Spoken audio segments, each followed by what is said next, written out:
प्रिय साथियों, नमस्कार। मैं संजय कुमारी सरोज आप सभी का सरोज संपदा चैनल पर सहृदय स्वागत करती हूँ।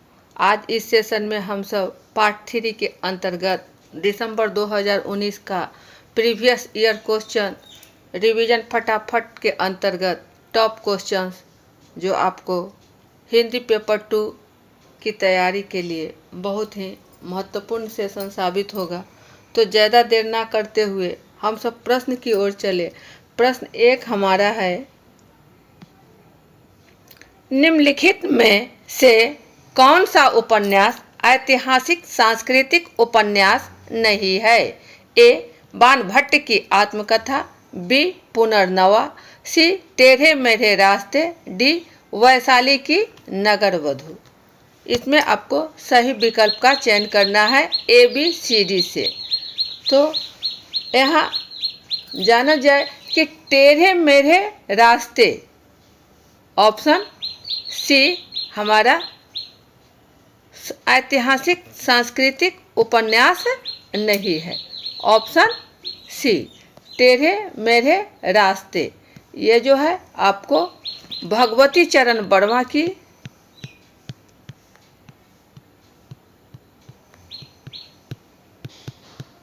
1946 में, पुनः बाणभट्ट की आत्मकथा, बाणभट्ट की आत्मकथा यह है आपका 1946 में, पुनर्नवा 1973 में, और वैशाली की नगरवधू आचार्य चतुरसेन शास्त्री का ऐतिहासिक एवं सांस्कृतिक उपन्यास है 1949। आचार्य चतुरसेन शास्त्री।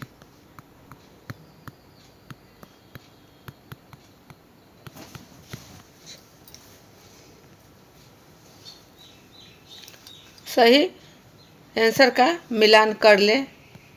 ये रहा सही आंसर, टेढ़े मेढ़े रास्ते, ऑप्शन सी।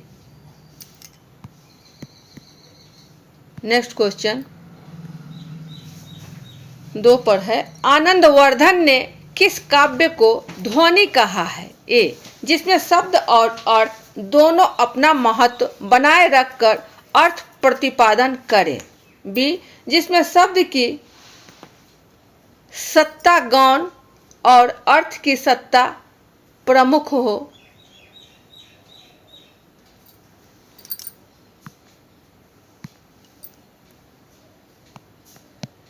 सत्ता गौण। सी है जहां शब्द और अर्थ दोनों अपने अर्थ का उत्सर्जन कर व्यंग्यार्थ को अभिव्यक्त करें। डी. जहां अर्थ की सत्ता गौण और शब्द की सत्ता प्रधान हो। इसमें सही विकल्प का चयन करना है ए बी सी डी से। तो आनंदवर्धन द्वारा जिसमें ध्वनि जो है वह काव्य के अंतर्गत है, अर्थात काव्य को ध्वनि कहा गया है जिसमें शब्द और अर्थ दोनों अपने अर्थ का उत्सर्जन कर व्यंग्यार्थ को अभिव्यक्त करे। ऑप्शन सी की ओर है। सही आंसर का मिलान कर लिया जाए।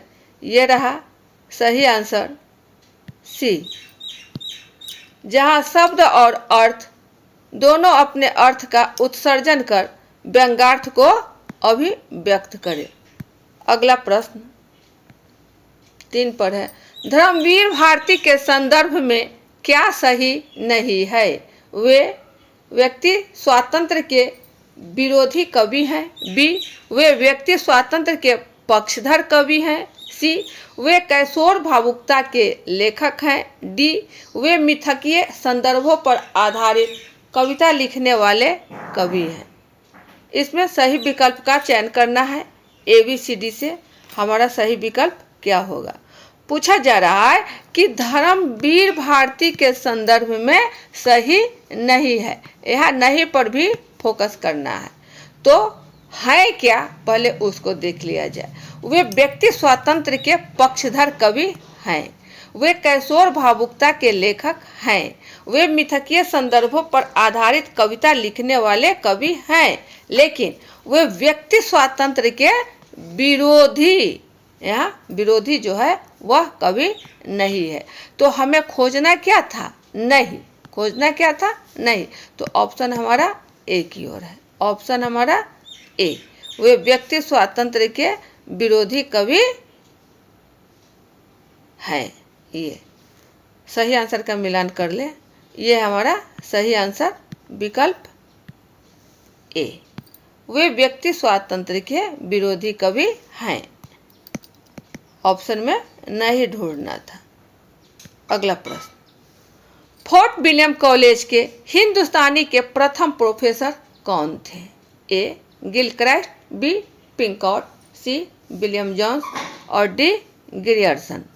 इसमें आपको सही विकल्प चयन करना है। ए बी सी डी में हमारा क्या होगा? तो इसमें बहुत बड़ी बात नहीं है कि प्रथम प्रोफेसर कौन थे, कहाँ, फोर्ट विलियम कॉलेज के। तो ये थे आपको गिल क्राइस्ट। कौन थे? गिल क्राइस्ट। सही आंसर का मिलान कर ले, ये रहा आपका Gill Christ, option A, option A. Next question 5 पर है, उर्वशी पर लिखी गई किसकी समीक्षा से विवाद उत्पन्न हो गया था? ए नेमिचंद्र जैन, बी धर्मवीर भारती, सी भारत भूषण अग्रवाल, डी भगवत शरण उपाध्याय। इसमें सही विकल्प का चयन करना है ए बी सी डी में। तो भगवती शरण उपाध्याय की समीक्षा से ही उर्वशी पर विवाद उत्पन्न हो गया था, ऑप्शन डी की ओर है। सही आंसर का मिलान कर ले, ये रहा सही आंसर, ऑप्शन डी भगवती शरण उपाध्याय। अगला प्रश्न 6 पर है, जमीन पक रही है किसका कविता संग्रह है? ए नागार्जुन, बी नरेश मेहता, सी केदारनाथ अग्रवाल, डी केदारनाथ सिंह। इसमें सही विकल्प का चयन करना है, कौन सा होगा? तो केदारनाथ सिंह, ऑप्शन डी जमीन पक रही है कविता संग्रह है। सही आंसर का मिलान कर लिया जाए, यह है हमारा सही answer, option D Kedarnath Singh, option D. इनकी और भी कविता संग्रह है जिसमें अभी बिल्कुल अभी, टॉल्स्टॉय और साइकिल, ये सब आपको कविता संग्रह है। अगला प्रश्न 7 पर है, किस विद्वान ने कहा था कि बुद्ध देव के बाद भारत में सबसे बड़े लोकनायक तुलसीदास थे? A Camille Bulcke, B George Grierson, C William Jones, D William Carey. इसमें सही विकल्प का चयन करना है ए बी सी डी में, कौन सा होगा हमारा? सही विकल्प है आपको बी जॉर्ज ग्रियर्सन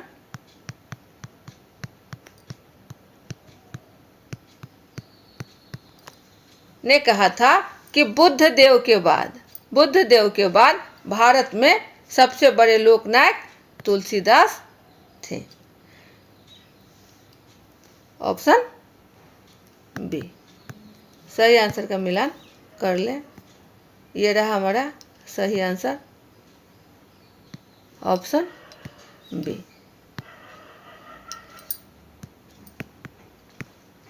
अगला प्रश्न 8 पर है, कवि के भार को बहुत बड़ा बताते हुए किस आचार्य ने कहा है कि ऐसा न कोई शब्द है, न अर्थ, न न्याय और न कला जो काव्य का अंग न बन सके। ए राजशेखर, बी बामह, सी दंडी और डी है आपका आनंद वर्धन। इसमें सही विकल्प का चयन करना है कि हमारा सही क्या होगा। कवि के भार से, तो ये है आपके कवि भामह। भामह जो है उन्होंने कहा कि ऐसा न कोई शब्द है, न अर्थ, न न्याय और न कला जो काव्य का अंग न बन सके। ये कहा आपको भामह। सही आंसर का मिलान कर लिया जाए। ये रहा सही answer option B. Option B Bhamaha. अगला प्रश्न 9 पर है। तात्विक दृष्टि से न तो हम इन्हें कबीर को पूरे अद्वैतवादी कह सकते हैं और न एकेश्वरवादी। कबीर से संबंधित यह विचार किसका है? ए हजारी प्रसाद द्विवेदी, बी रामचंद्र शुक्ल, सी राहुल संकीर्त्यायन, डी माता प्रसाद गुप्त। सही विकल्प का चयन करना है। ABCD में हमारा क्या होगा?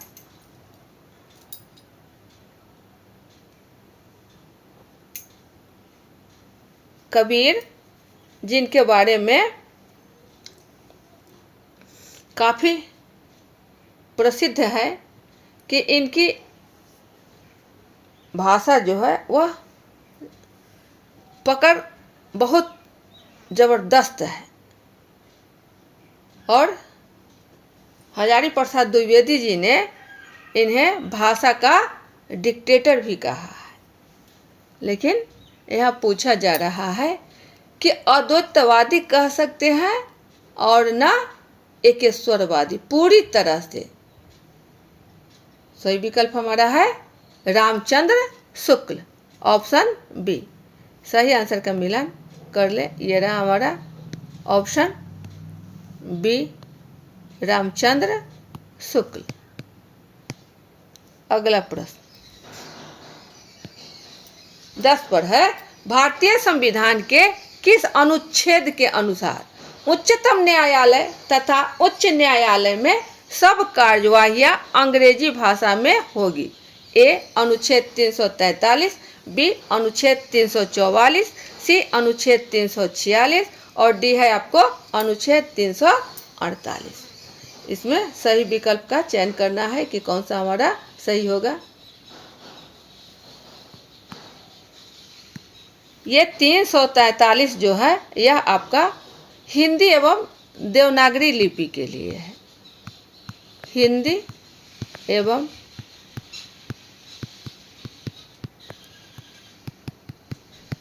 देवनागरी लिपि के लिए है।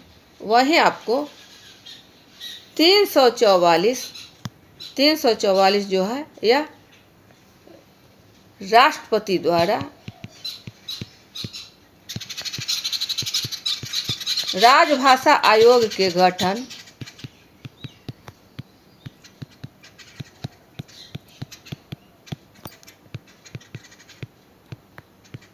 गठन का प्रावधान से संबंधित है।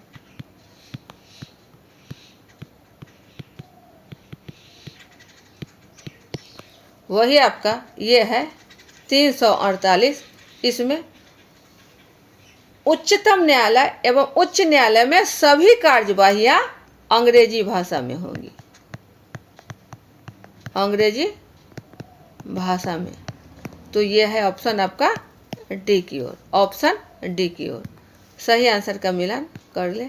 ये रहा हमारा ऑप्शन डी अनुच्छेद 348। इसमें आपको उच्चतम न्यायालय एवं उच्च न्यायालय सभी जगह जो कार्यवाहियां होगी वह आपको अंग्रेजी भाषा में होगी। अगला प्रश्न यह है आपका 11 पर। प्रश्न पूछ रहा है कि सिद्ध हेमचंद्र शब्द अनुशासन किस तरह का ग्रंथ है? शब्दानुशासन, शब्दानुशासन। ए व्याकरण संबंधी, बी ज्योतिष संबंधी, सी साहित्यिक और डी है आपको धार्मिक। इसमें ABCD में सही विकल्प का चयन करना है कि हमारा सही क्या होगा। तो सिद्ध हेमचंद्र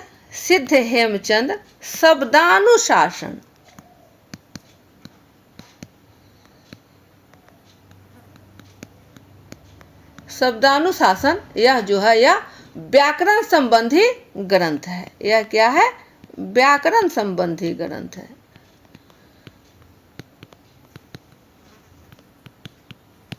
यह शब्दानुशासन व्याकरण संबंधी ग्रंथ है, जिसके रचयिता आपको कौन है? इसके लेखक कौन है? हेमचंद्र, सिद्ध हेमचंद्र,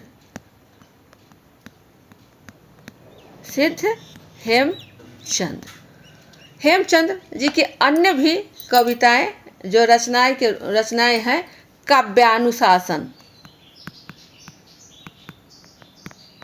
यह बहुत महत्वपूर्ण प्रश्न है, इसको बार बार पूछा जा रहा है। काव्यानुशासन,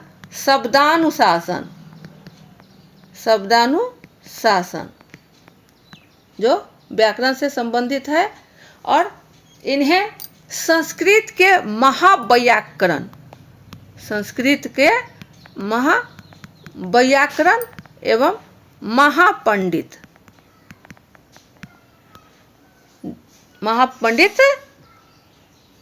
ये हैं, जाने जाते थे। सिद्ध हेमचंद्र जी को कलिकाल सर्वज्ञ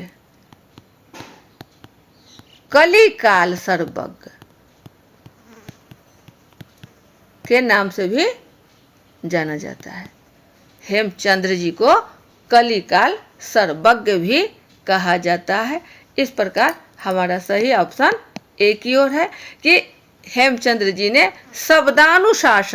शब्दानुशासन को व्याकरण संबंधी ग्रंथ बनाया है। सही आंसर का मिलान कर लें। यह है हमारा सही आंसर ऑप्शन ए। व्याकरण संबंधी ऑप्शन ए। तो ये थे आपके टॉप क्वेश्चंस। आशा है परीक्षोपयोगी साबित होगा। वीडियो ज़्यादा लंबा न बने, सेशन को यहीं बाइंड अप किया जाता है। अगले सेशन में पुनः हम सब अच्छे प्रश्नों को लेकर उपस्थित होंगे। सेशन को साझा किया जाएगा। तब तक के लिए जय हिंद।